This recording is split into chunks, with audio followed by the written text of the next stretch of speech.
Okay, so I have my presentation open.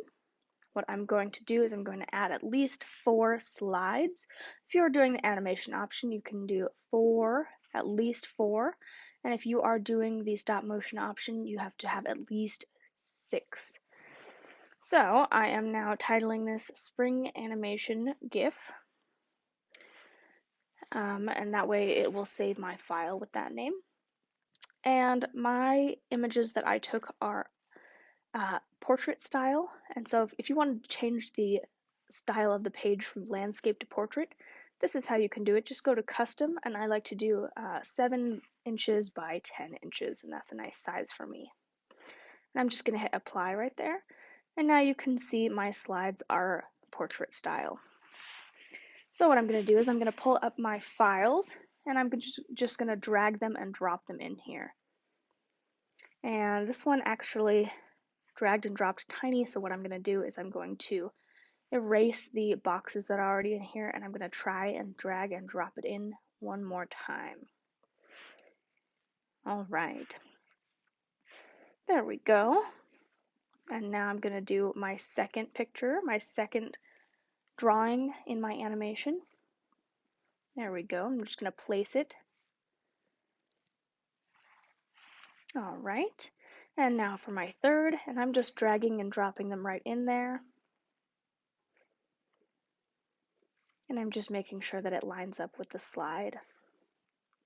And now my last one.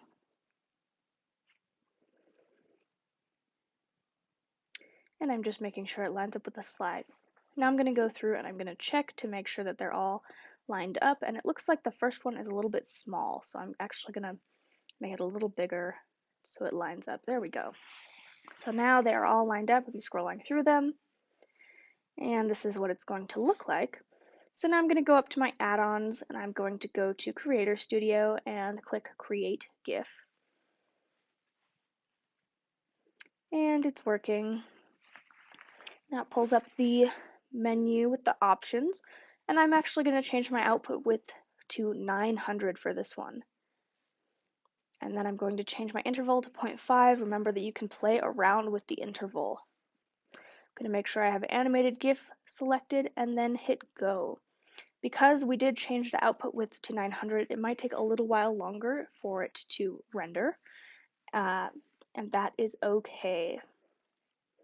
So now it says render completed, and I'm going to hit the I, which is going to take me to a preview screen, and this is what my GIF looks like. So I think I'm really happy with the speed on this one. If I decided I didn't like the speed on this one, I could always go back and start again by changing the speed. But now what I'm going to do is I'm going to hit the download button. So once I download, it'll save as a GIF file, like this, and that will be what I submit.